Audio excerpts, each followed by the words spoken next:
friends, and welcome to the last video that I have made for you guys. It's really hitting hard right now. Today is the day that I wrap up all my YouTube videos before I head out on my mission, and I'm gonna put my sewing machine in a cardboard box, and it's like breaking my heart right now. It's so sad. Sorry.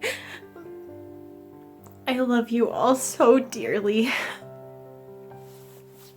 And I truly miss you, and I guess, yeah, I mean, I've been out, at this point, I've been out on a mission for a long time, but as of right now in time, it's starting to get very real. And I mean, I took out my tripod and I was like, all right, let's get ready to film the last video. But just so if you're confused, this is not my last video on my channel. It's just I've run out of time to make pre-recorded content, so this is the last one that will be coming out before I return. And so I won't see you guys until October after this. So I will miss you. But with that being said, today we're going to be making one more dress before I leave.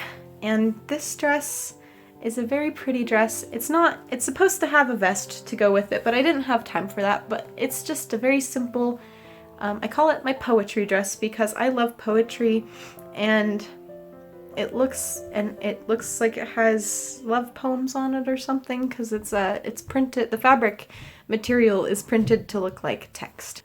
Now if you saw my red calico critter dress video, this one is basically the same pattern but with a few alterations.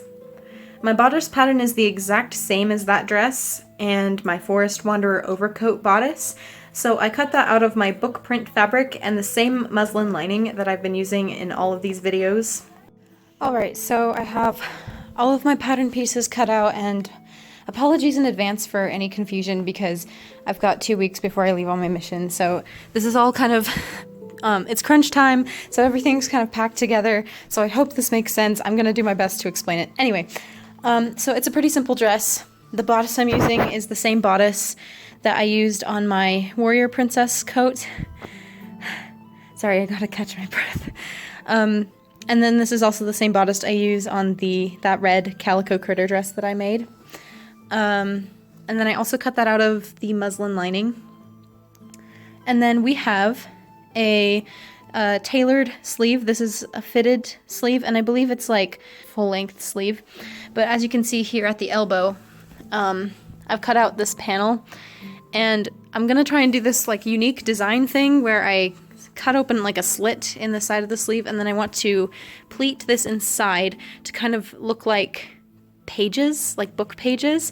So it's gonna have like a little flare, kind of like a castle sleeve, but it will be pleated into the side of the sleeve. And then here's my skirt pieces, and I just cut this out of my leftover fabric. The skirt is like somewhere between 37 and 40 inches long, and I have 4 panels. I've got these 2 large ones, and then I've got 5 panels. These 4 large ones, and then this one was just leftover fabric. And basically I'm trying to pack as much fabric into the skirt as possible so that we have more pleats to once again give those like book pages look. This is my skirt lining, which is just a little bit shorter than the actual skirt. I believe it's about 35 inches long, and it's pretty simple. I can't pick it up with my toe because I'm wearing socks. Anyway, it's just like for modesty purposes, I'm gonna have a skirt lining. And then the pockets, which I have 4 of these so that I can make pockets. And then I don't know I think this is the collar, which is also going to be pleated. And it's gonna be like a little ruff color, and by rough I mean like a ruffle collar, like one of those Elizabethan ones, but hopefully less ridiculous. So I decided to go with the skirt first. So I serged those panels together along with the outer skirt and its pockets.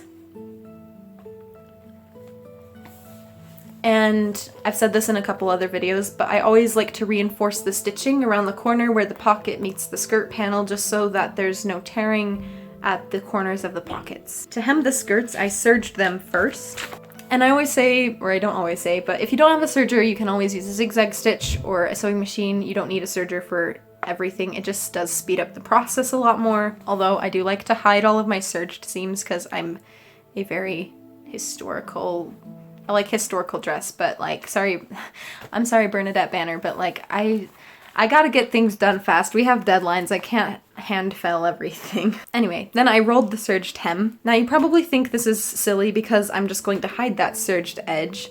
Then why serge it?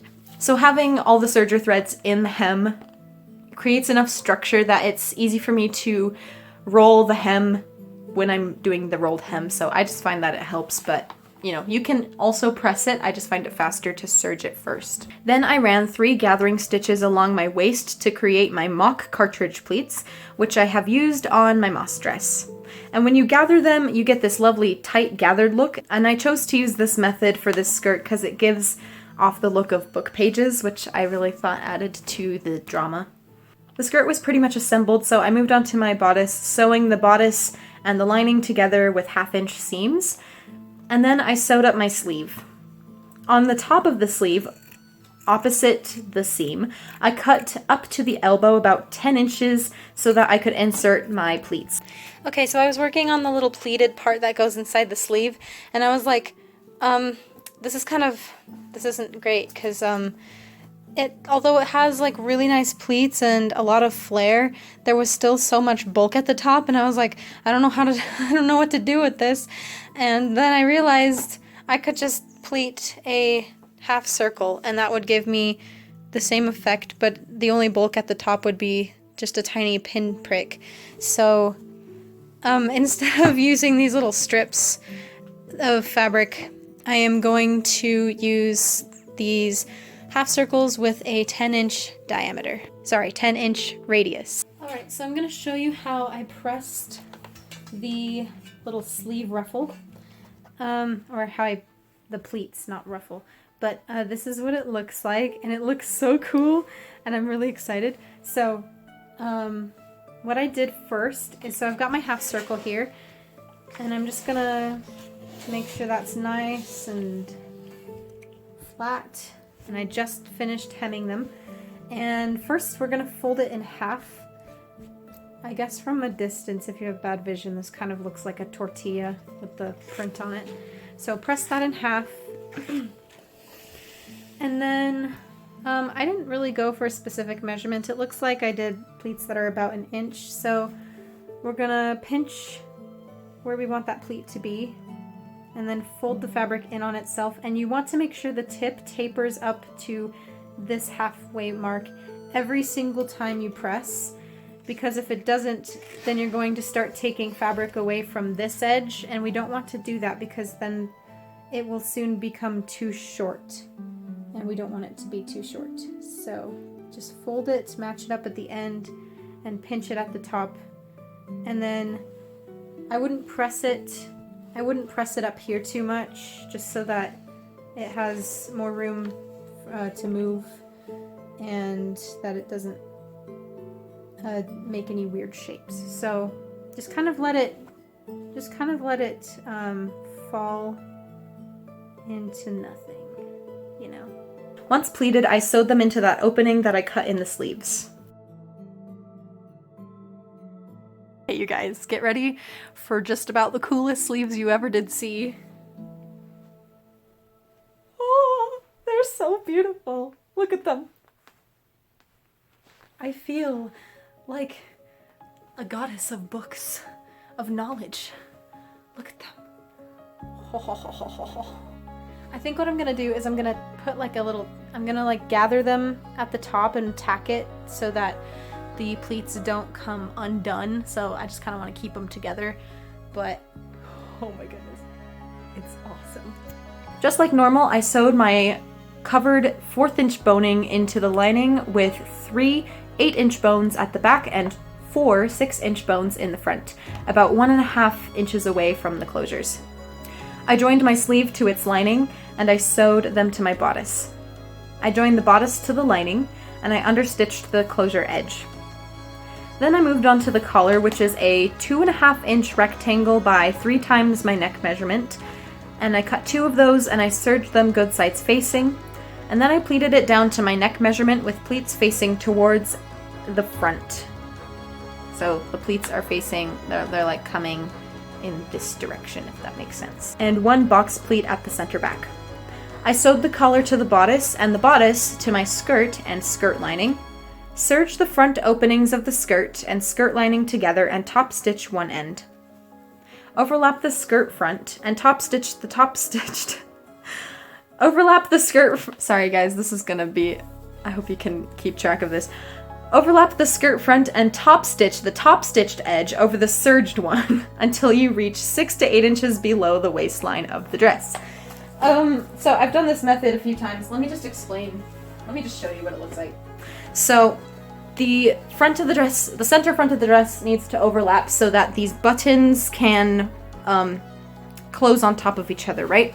So the whole dress is cut down center front completely, including the lining and the fashion fabric. And here on this side, I have done my serged rolled hem, so I've like actually not hidden the serged edge. I've just top stitched it down so that this side is top stitched.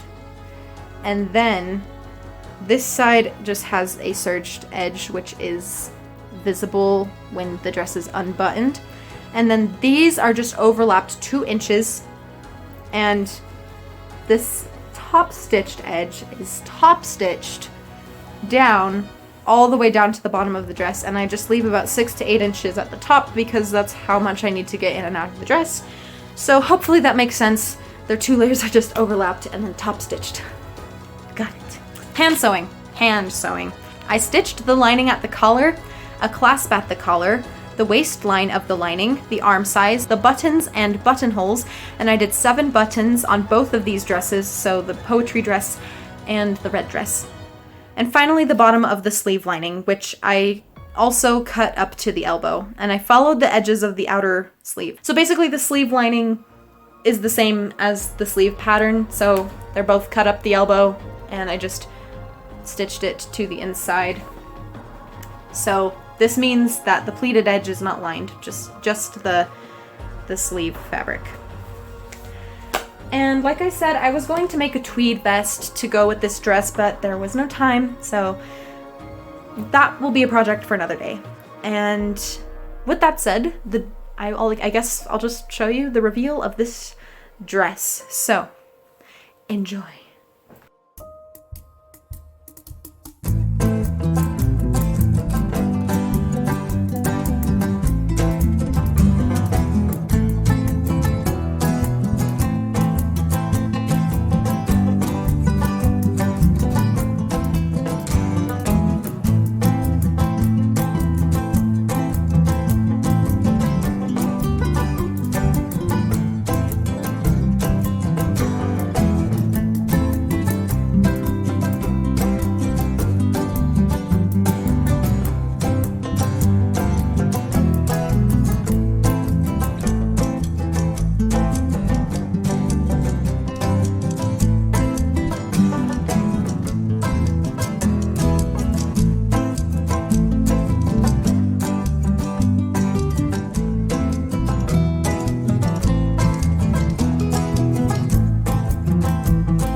think it seems fitting that as this is a poetry-themed dress, I should read you guys a poem that I wrote. So, this poem is called As I Sit Here. Today I took my bike to the park, 8:44 just before it got dark. So many people here I never knew. Not one single face looks similar to the people I came here with 3 months ago, who taught me to love and helped me to grow. I see them at school, I see them in town, but lately it seems that there's no one around. These buildings and parks will always stand as a sign that the places I've been will always be mine. This morning, the moment I rolled out of bed, I heard a familiar song in my head, a song that you sang to me that I've often heard, but without you I can hardly remember the words. It's an old special melody that we call our own, but it's hard when I try to sing it alone. I play it over and over until it stays in my mind. These lovely sweet songs will always be mine. I was cleaning my desk when I happened to see the folded up pieces of poetry and meaningful notes regarding the years of the laughter and love and the blood, sweat, and tears, forever in ink, when I almost forgot how words can compose such a beautiful thought. As I sit here and read each line upon line, I'm grateful these notes will always be mine. And looking through handmade books full of scraps, I happened upon several photographs. Our youth kept preserved in a memorable frame. Each beautiful face has a beautiful name. Oh, the love in our eyes holds a promise of friends who vow that one day they will meet once again. I gaze at the happiness forever frozen in time. These photos and pictures will always be mine. Now I've met many people since the day of my birth and seen many faces that wander the earth, but none so beloved as the ones who could see some value in sharing their journey with me. They're the reason I live and the reason I stay, the reason I get out of bed every day.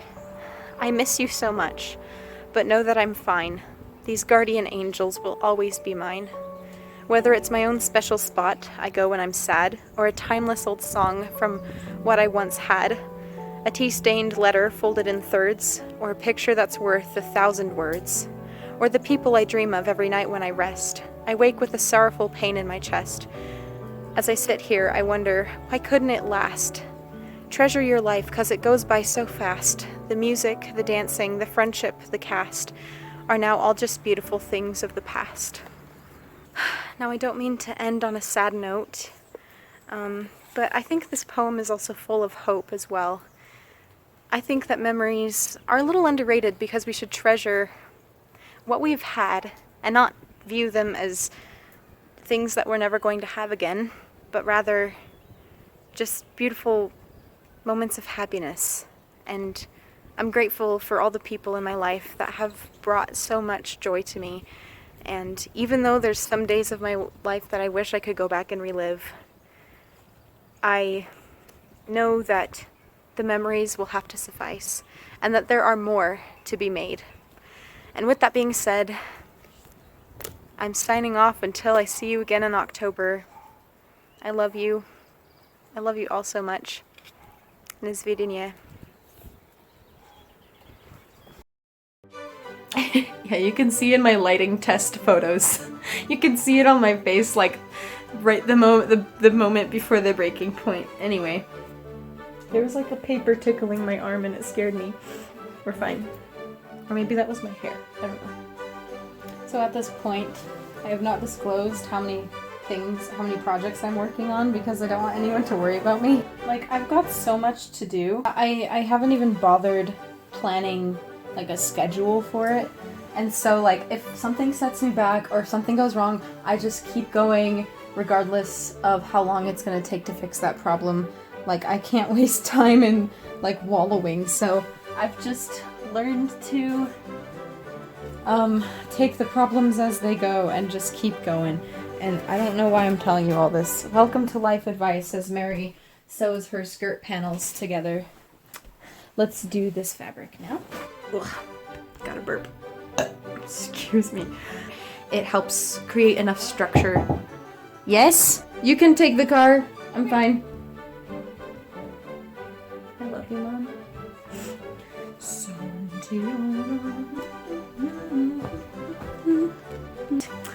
Right? Whoa! Sorry about that. I'm so sorry. Moving on.